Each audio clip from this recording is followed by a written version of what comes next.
Tonight, measles free, no more. We are, increasingly needing to confront misinformation. Manitoba's medical community reacts as the country loses the designation it's held for nearly 3 decades. Also tonight, a guilty plea from a Winnipeg police officer. What charges the veteran officer admitted to and what unfolded in court. Plus, how the province's Indigenous veterans were honored over the weekend and what other events are planned to mark Remembrance Day.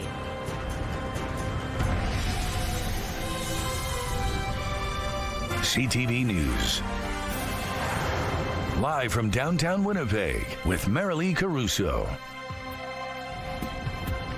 Good evening. Thanks for joining us. Canada has lost a decades-long designation in the fight against a highly contagious disease. This country no longer has measles elimination status. And tonight, health officials are blaming a drop in vaccination rates for the outbreaks. Live with the details is CTV's Jeff Keel. Jeff, how many measles cases have we seen here in Manitoba? 247 confirmed cases this year compared to just 18 over the last quarter century. Amy Wood has a 4-year-old and a 1-year-old. She says they've had their shots, which includes the one for measles. Because I believe that it's important for them to stay healthy and to support our local community. So she's concerned about the current outbreak in Canada and the loss of a decades-long designation. I do worry about its impact on our younger generation. Canada has lost its measles elimination status. It held since 1998 because of sustained transmission of the same strain for more than a year. I'm definitely not surprised. It's concerning. It's worrisome. It's a reputational disaster, to be honest. In Manitoba, there were 18 confirmed cases of measles over the past 25 years. This year alone, 247 confirmed and 16 probable, including 16 severe outcomes where people were hospitalized. 13 of those were children under 10.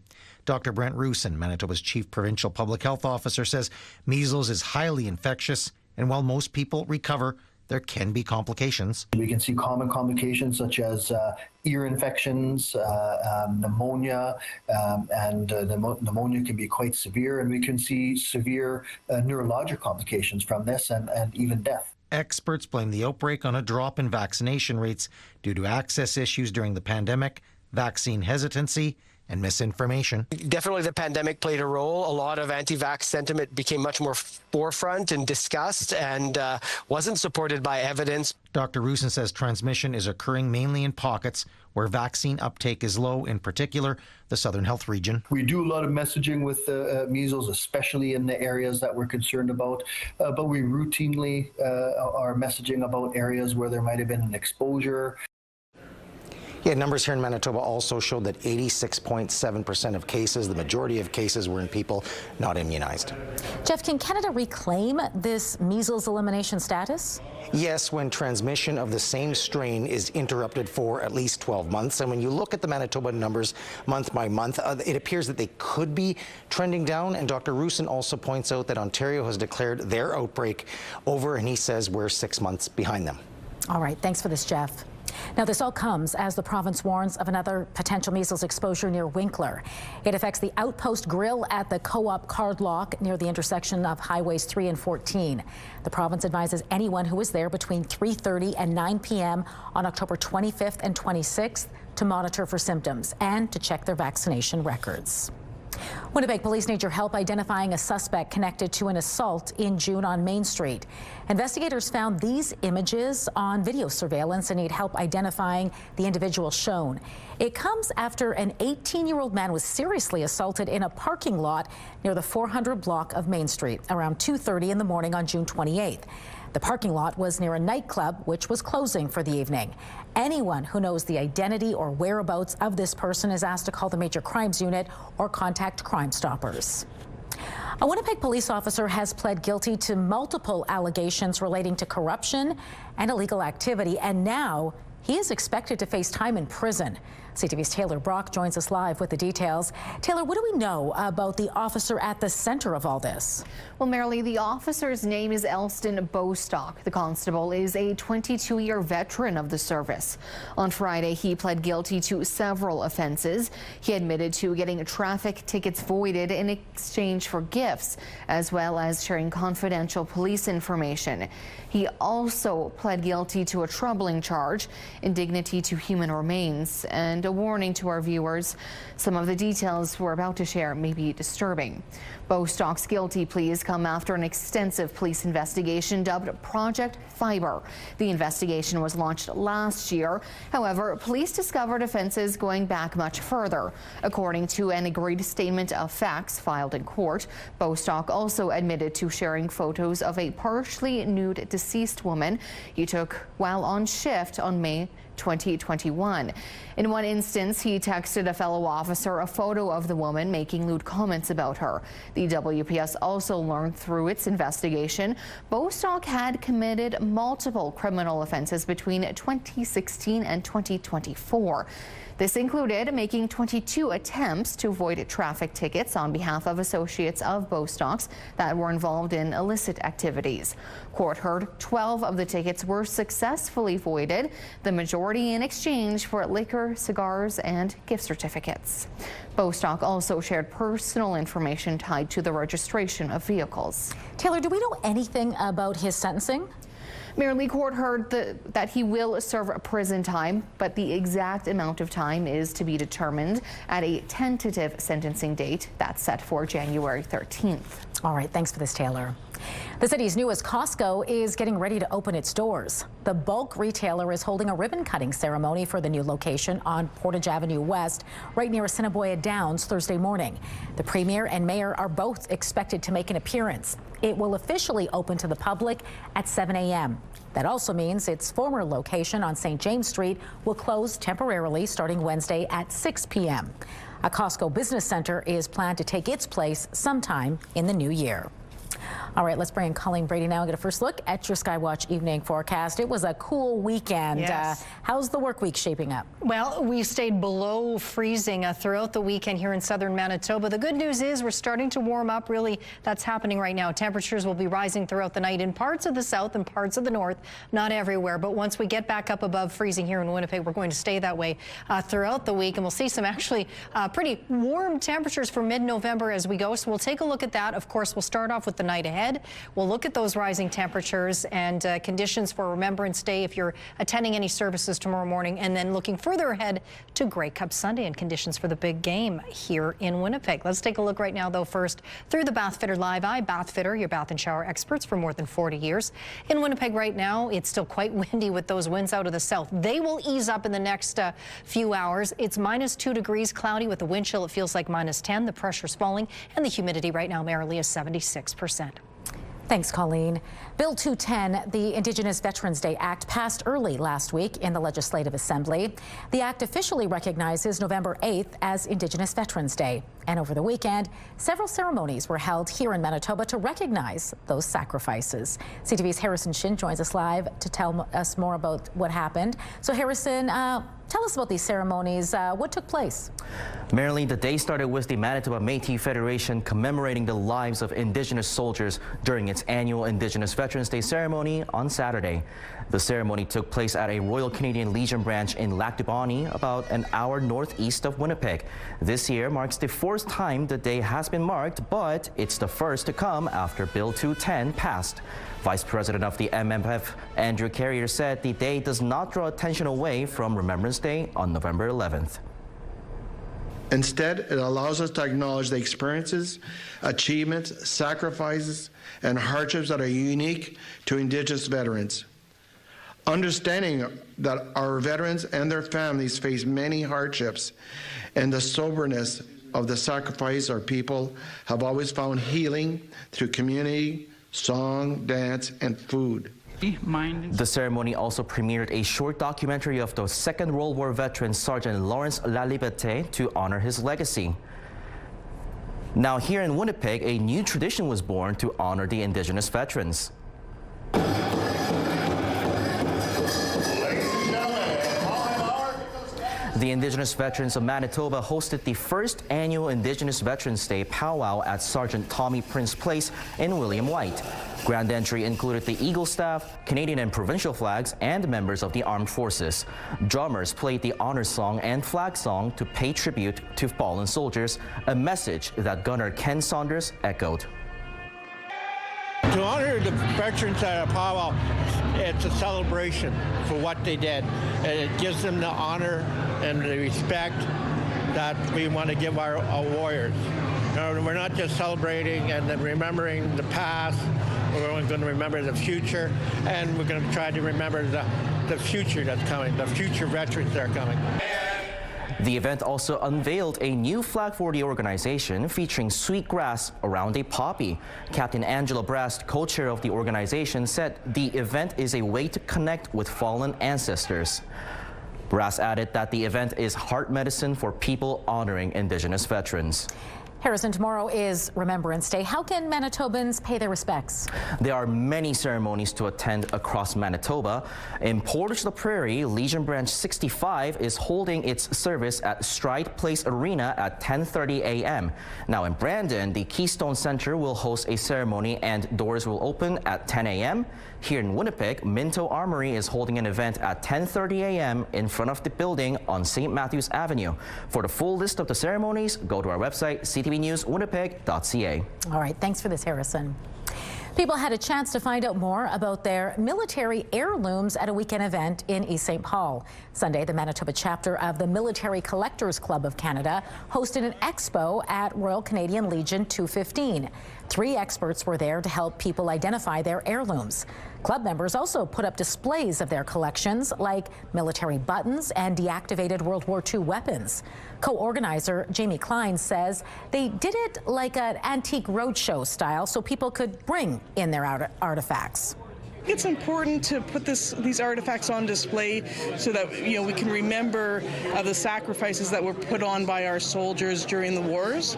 And if you don't put this on display, it's forgotten, and it's better to be on display than in a basement.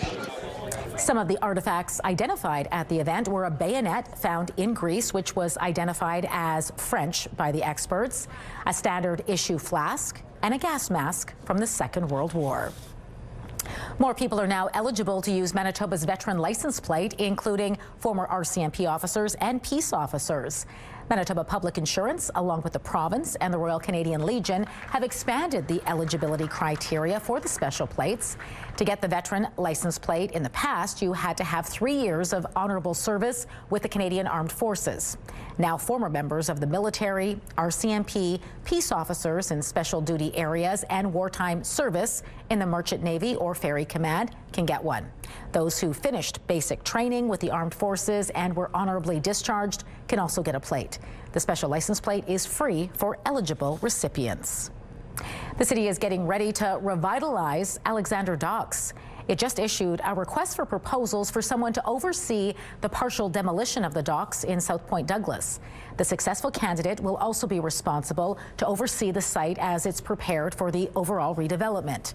Earlier this year, the Forks unveiled the new design for the area, complete with green spaces, seating, improved lighting, and a new dock. A city spokesperson says it's still in the planning phase and will have a better idea of project timelines once the contract is awarded. The RFP closes December 1st. Meantime, the city wants to hear your thoughts on what Winnipeg's newest library should look like. From now until December 3rd, you can weigh in on the new Mike O'Shaughnessy library theme, design, and potential art installations. You can pick between 3 potential themes: technology, gardens, and seasons. The new library inside Garden City Shopping Centre is expected to open late next year. You can give your thoughts on the city's website or visit the mall to meet with planners on November 26th in person between 4 and 7 p.m. The Grey Cup made its grand entry to Winnipeg in style under airmen's protection.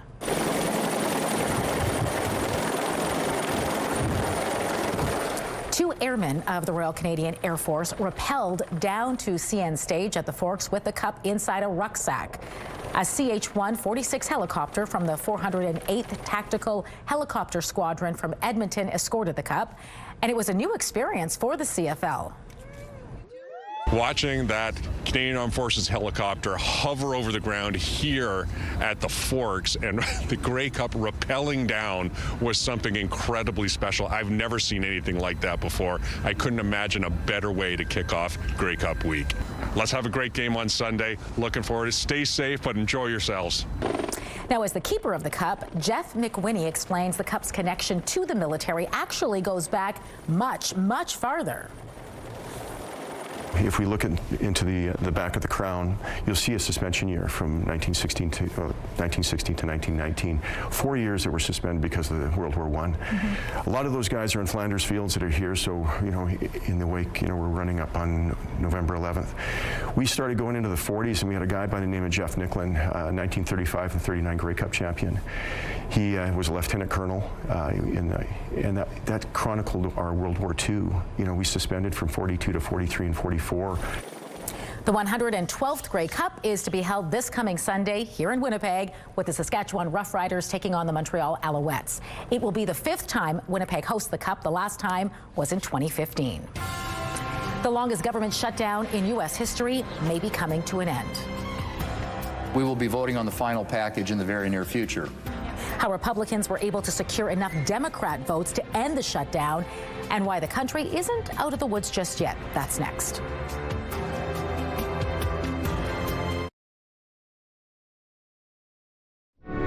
We will never forget your bravery, your strength, your sacrifice. The very best and bravest of our nation, these heroic souls stood on guard for freedom. Join the CTV News team and me as Canada comes together to remember.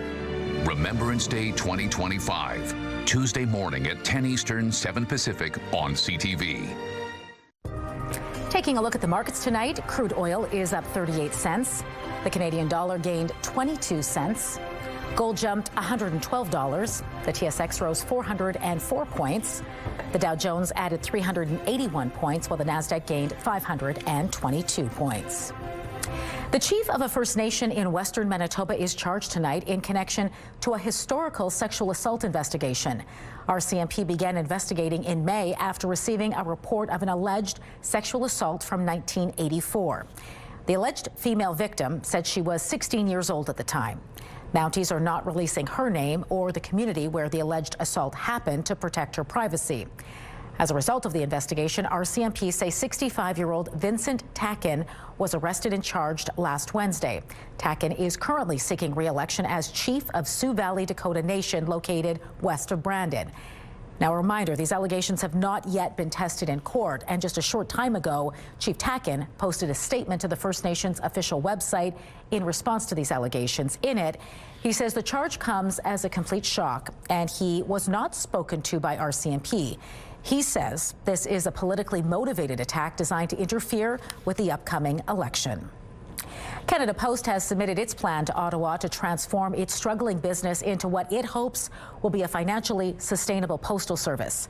Canada Post had 45 days to deliver a plan adapting a series of changes, including adjusting mail delivery standards, more community mailboxes, and closing rural post offices.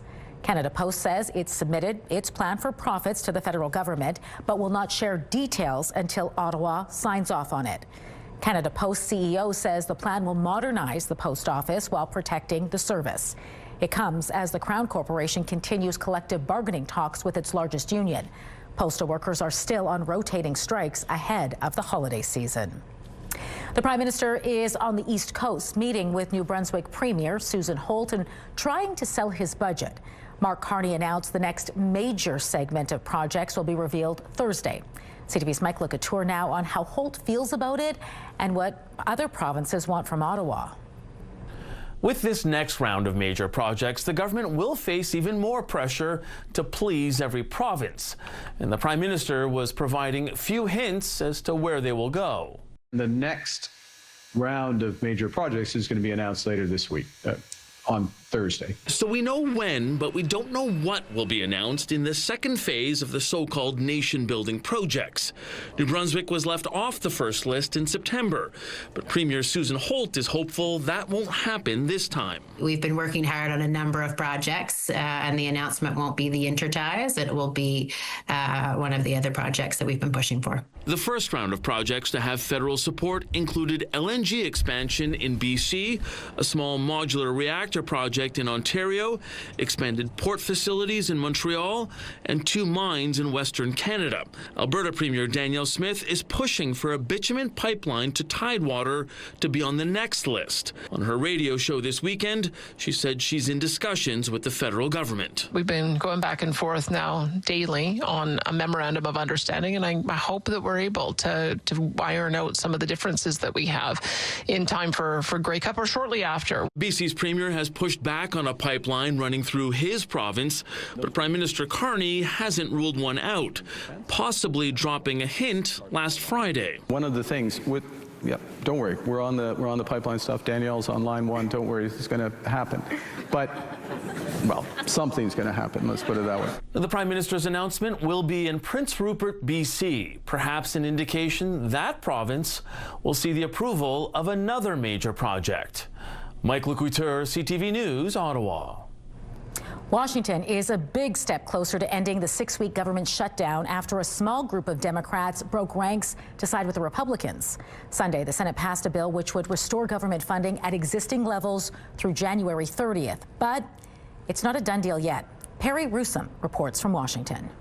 With a breakthrough deal reached in the Senate that would end the government shutdown, Americans anxiously wait for the final vote on the funding bill. We will be voting on the final package in the very near future. And I'm hoping that will be hours and not days. 8 members of the Senate Democratic caucus caving yesterday after weeks of fighting for lower health care insurance premiums. How do you explain, though, to your constituents why it was worth it to put up this fight for so long when in the end you did not get your key demand? Because it wasn't working. As a part of the deal, sources say Democrats secured a vote on health care subsidies in the coming weeks. But there's no guarantee that vote will happen. The American people have now awoken to Trump's health care crisis. Health care is once again at the forefront of people's minds. People now see that premiums are about to skyrocket. Senators today working on advancing the bill that would fund the government through the end of January. It funds SNAP benefits for months, reverses the shutdown firings of federal workers, and guarantees back pay for those who are furloughed. Once the bill passes the Senate, it then goes back to the House for a final vote. Congressional Democrats divided after those 8 senators split from the Democratic caucus. Well, I don't have much to say about those individuals, and they're going to have to explain themselves to their constituents and to the American people. House Speaker Mike Johnson says lawmakers should return to Washington, D.C. He says they will vote as quickly as possible after it passes in the Senate. Perry Russom, ABC News, Washington. Still stateside, Donald Trump issued a series of pardons today. They are pardons for people accused of backing Trump's efforts to overturn the 2020 election. The most notable of them is his former lawyer, Rudy Giuliani. It's a complete and unconditional pardon for Giuliani, as well as for Trump's former chief of staff, Mark Meadows, and lawyers Sidney Powell and John Eastman. But the pardons are largely symbolic, as presidential pardons apply only to federal crimes. All of the people named face state charges. Former French President Nicolas Sarkozy has been released from prison. He served 3 weeks into a 5-year sentence. Sarkozy quickly returned to his home in Paris. He will be under strict supervision and is barred from leaving France. Sarkozy was found guilty of conspiring to fund an election campaign using money from the late Libyan dictator Muammar Gaddafi. Sarkozy denies any wrongdoing and is appealing the verdict. Another deadly typhoon set off floods and landslides in the Philippines.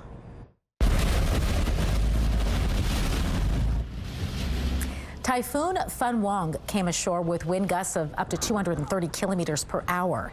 At least 8 people were killed and more than 1 million displaced by the flooding. Some areas are still dealing with the damage from another typhoon that hit last week.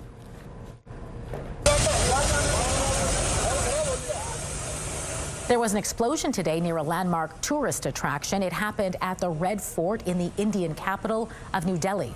At least 8 people were killed. The historic building is in a heavily populated area of the city. The exact cause of the explosion is not yet known. The Vatican has released a documentary about the life of Robert Francis Prevost before he became Pope. The film is titled Leo from Chicago. It centers on the personal history of Pope Leo XIV and his U.S. roots. The documentary uses interviews, film footage, and images to tell his story.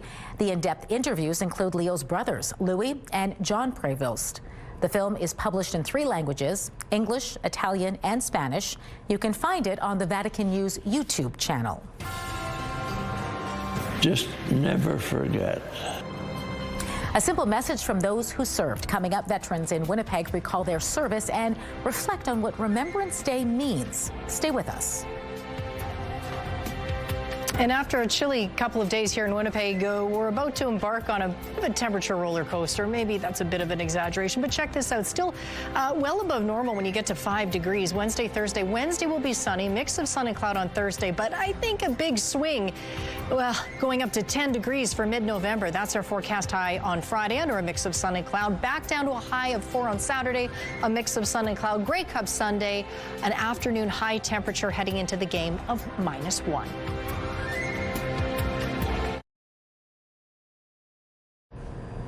We are at a point where veterans of the Second World War are still with us, but in the next few years that might not be the case. CTV's Alex Carpa was able to speak with 2 veterans in Winnipeg who recall their memories of the war and what Remembrance Day means to them. 102-year-old Percy Rosamond was just 19 when he joined the Royal Canadian Air Force in 1942. I don't know why, but I enjoyed my time in the Air Force. He was an aircraft mechanic during the war stationed in England, where he worked on Liberator bombers. Rosamond recalls his brother, who was an air gunner during the war, left England the same day he arrived. I thought that was quite a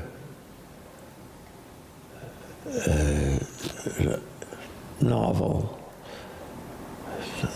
thing to have happen. 101-year-old Andrew Pradanik was also 19 when he joined the war effort in 1943. I tried to get into be a pilot, but all the positions were filled because this was near the end of the war, and so I took on navigation. Pradanik trained in Brandon, Regina, Saskatoon, and ended up in Rivers, Manitoba. By the time his training was complete, the war was over. He says he has fond memories of his time in active duty. It was very interesting work. With Remembrance Day tomorrow, Pradanik and Rosamond will both remember friends who made the ultimate sacrifice. And with that, Rosamond is sharing a simple message. Just never forget. Both men live at this facility here in Winnipeg and are part of a dwindling number of Second World War veterans in Canada, a conflict where more than 1 million Canadians served. Alex Carpa, CTV News, Winnipeg.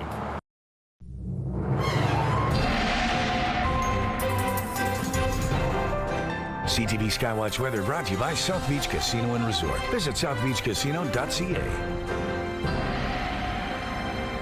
So as I mentioned, we stayed below freezing all weekend long. That's in the process of changing, not just yet, but in the coming hours, we'll see the temperature slowly rise to about 2 by tomorrow morning. And then by the time we attend services later in the morning, I'll show you the temperature there. It goes up not a lot, but it will be certainly warmer than it's been throughout the weekend, but we'll be contending with some winds as well. In the meantime, we'll have some temporary clearing across the south before the clouds build back up. But as we're clearing out in the southwest, you can see there's a little bit of light snow passing through the basin there of south basin of Lake Winnipeg and over the border into northwestern Ontario. Kenora has had on again, off again snow pellets throughout the day, but it is the north that is dealing with much more significant snow, courtesy of a low that's been crossing the Northwest Territories and Nunavut, sending various types of precipitation into Manitoba. You can see there is some freezing rain there for areas just pushing into the northwest, but to the east of there, it's all snow. Places like Island Lake, for example, could see 5,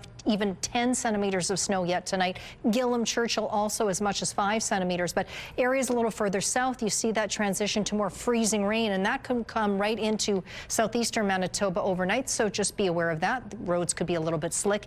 Into tomorrow morning we go. Remembrance Day, brighter to the west. Here in Winnipeg in the southeast, it will be cloudy. Snow continuing in parts of the north and into northwestern Ontario. Some light snow falling there in places. places. Now, as for those services, around 11 o'clock, we should be up around 4 degrees here in Winnipeg. Still cloudy. It's the afternoon, though, when those temperatures will, or the winds rather, will start to pick up out of the northwest. Meanwhile, we see that light snow activity continuing for areas up in the northeast, back into northwestern Ontario, taking us in to Tuesday night. Meanwhile, we clear out back in Manitoba overnight, setting us up for sunshine on Wednesday for most areas, and temperatures again well up above freezing by a good handful of degrees.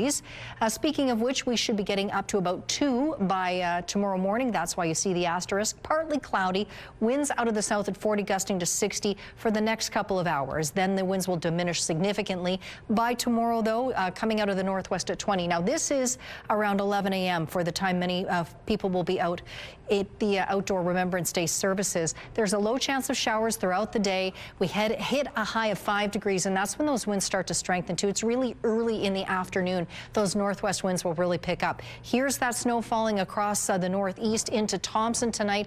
Minus 3 degrees overnight there. Cloudy and 2 for Thompson tomorrow. Meanwhile, Churchill, that snow will continue.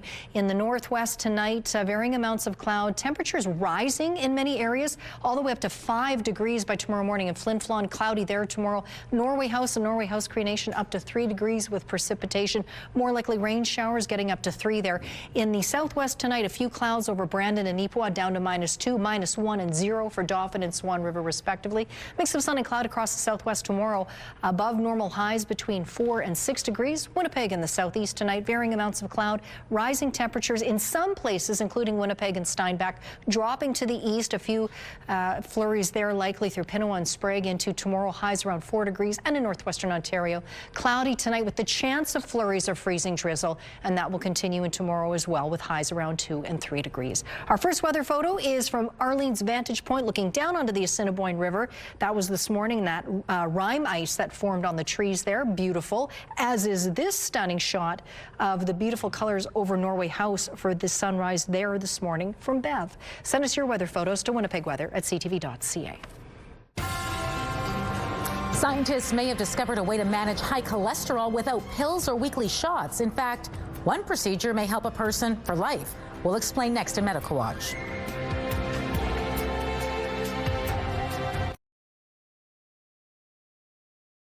Tomorrow, a blockbuster twist in a W5 investigation that exposed a global network of sexual predators. Ain't no pill gonna cure this ill. Behind bars is gonna stop it. A man we nicknamed Henri uploaded videos of his wife. He deserves to get caught. He needs to be caught. We reveal how W5's evidence has put a man behind bars in Geneva, Switzerland. Tomorrow on CTV National News and ctvnews.ca. Our Hero in You campaign is officially now in its second week. As of today, 580 blood donation appointments have been booked. We want to thank you for that, but 728 spots still need to be filled by November 30th, so we really need your help. And today, to show you just how important and life-changing even one blood donation is for someone in need right here in our community, we have a special update for you today. Back in 2021, we shared James O'Neill's story with you as part of our Hero in You campaign. James was just 3 years old at the time and battling leukemia, dependent on blood donors to stay alive. James is now 7 and is here with us today along with his mom, Jillian, to give us an update. Welcome to the two of you. Thank you for having us. Do you remember that guy we saw up in the video? Yes. Yeah. 4 years ago is a long time. You're now 7. At that time when we first met, you had a port in your chest and you were getting chemotherapy. How are you today, James? I feel way better. I don't know what to say. Yeah? What are you busy playing sports, doing all kinds of things? Yes. You still like superheroes? Yeah. Iron Man your favorite still? Mom, what is it? When we sat down 4 years ago, life was very different, I imagine, than it is today. What's changed for you? The biggest thing I can think of is no more medicine. James was doing daily at-home chemo, lots of blood tests, lots of monitoring on how he was doing. And today it's hockey practice, swimming lessons, school, normal kid things. It's fantastic. Not as many trips to the doctors? Nope. I bet you like that. I have it like Every 6 months. Every 6 months. A blood test every 6 months, you're right. So does James have leukemia anymore, or is he healthy today? He's in remission. He's going to be celebrating 3 years post-treatment in November, at the end of November. So we're very excited. That's a big milestone for us. And he's doing really, really well. Every 6 months, as he said, he gets a blood test, and there's been no signs of the cancer so far. So we're doing very well. Talk to us a little bit about how important blood donations were into, getting James where he is today in his recovery.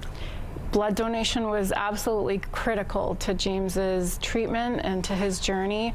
There was a point in time in which James was receiving blood products every single day while he was in hospital, and it was incredibly important to his treatment and a huge reason why he's doing so well today.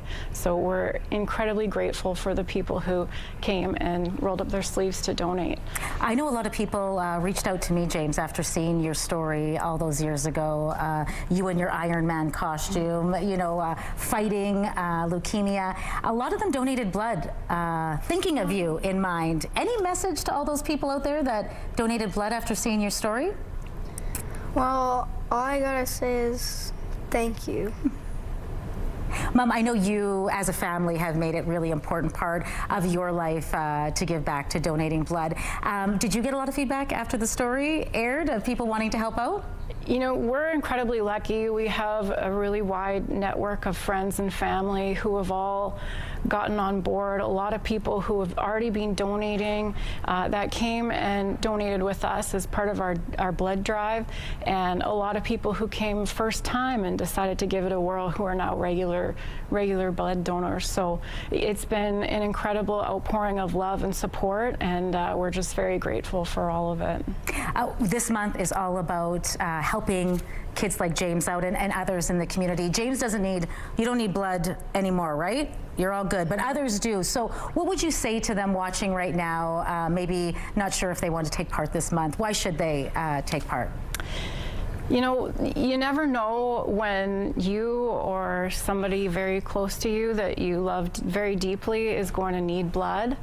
And oftentimes when somebody needs blood, they need it right away.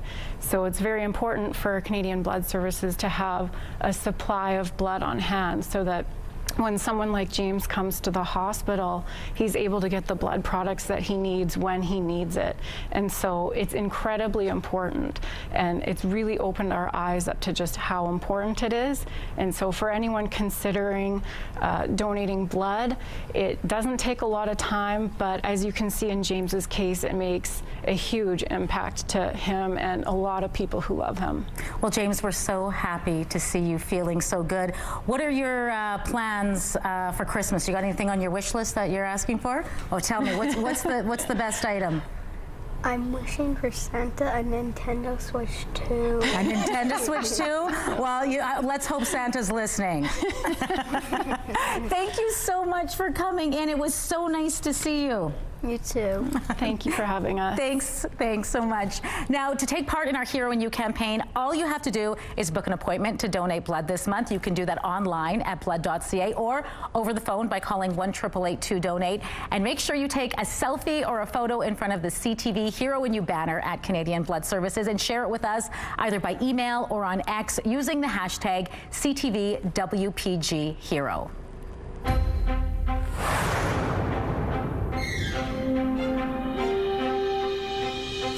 New research suggests people with irregular heartbeats may not need to stay on blood thinners after they've gotten a corrective procedure. The findings relate to people with atrial fibrillation. It's a common form of irregular heartbeat, and patients are often prescribed blood thinners to prevent dangerous clots. Scientists looked at data on more than 1,200 patients who had a procedure called ablation, which tries to fix electrical signals in the heart. Despite existing guidelines for patients to stay on blood thinners even after the procedure, researchers found there was no significant difference in health outcomes between patients who then stayed on blood thinners and those who switched to aspirin. The research was co-led by experts at McGill University Health Center.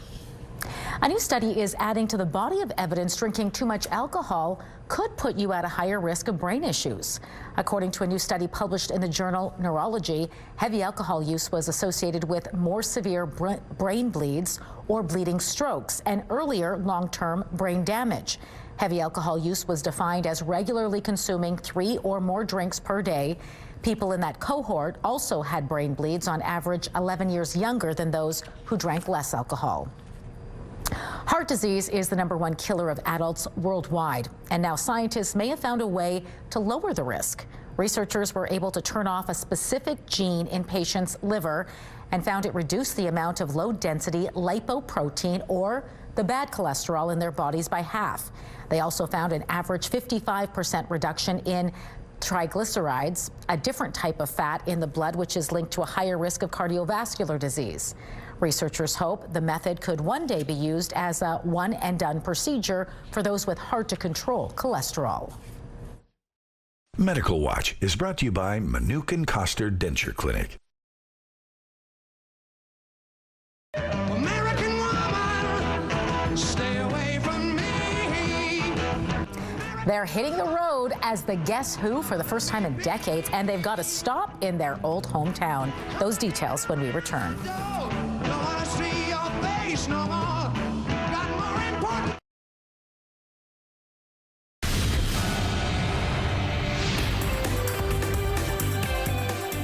Spotlight sponsored by the Casinos of Winnipeg, presenting Serena Ryder, the Merry Myths Tour.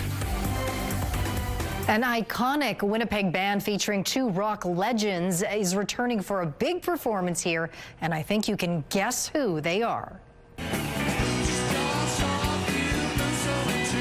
Burton Cummings and Randy Bachman will embark on a 2026 tour under the Guess Who name for the first time in 23 years. The tour includes 10 dates and begins in Moncton, New Brunswick on May 26th. The Winnipeg concert at Canada Life Centre takes place on June 5th. Last year, Cummings and Bachman received the rights to the Guess Who trademark after settling a lawsuit with former band members Jim Cale and Gary Peterson. The lawsuit alleged Cale and Peterson formed a cover band to perform and release albums under the Guess Who name, while misleading fans into thinking Bachman and Cummings were still involved in the act.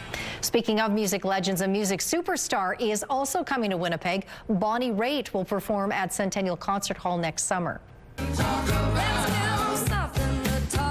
Bonnie Raitt was a Kennedy Center honoree last year and got the Billboard Women in Music Icon Award and a Grammy Lifetime Achievement Award. But she isn't resting on her laurels, far from it. She's been on tour for the better part of 4 years since the release of her critically acclaimed Grammy Award-winning album, Just Like That. Raitt will be in Winnipeg on June 27th. Tickets for the show go on sale to the general public this Friday at 10 a.m. through livenation.com. The latest installment in the Predator franchise dominated the weekend box office. You're after a creature that can't be killed. Predator Badlands is the 9th movie in the science fiction series. It obliterated the competition with $40 million US across North America. Colleen Hoover's Regretting You brought in $7.1 million for second place. And Black Phone 2 held on to its spot in the top 3 with $5.3 million in ticket sales. Hilary Duff has released her first new song in 10 years. Marking her long-awaited return to music, the track is called Mature.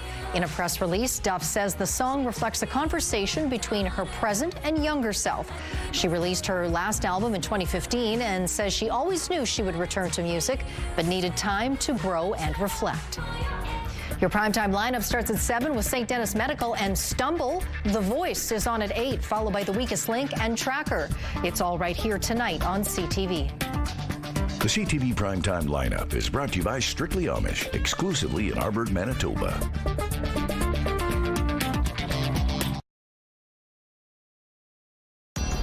Women's clothing provided by RW & Company. Salon services provided by S&Teak Spa Salon.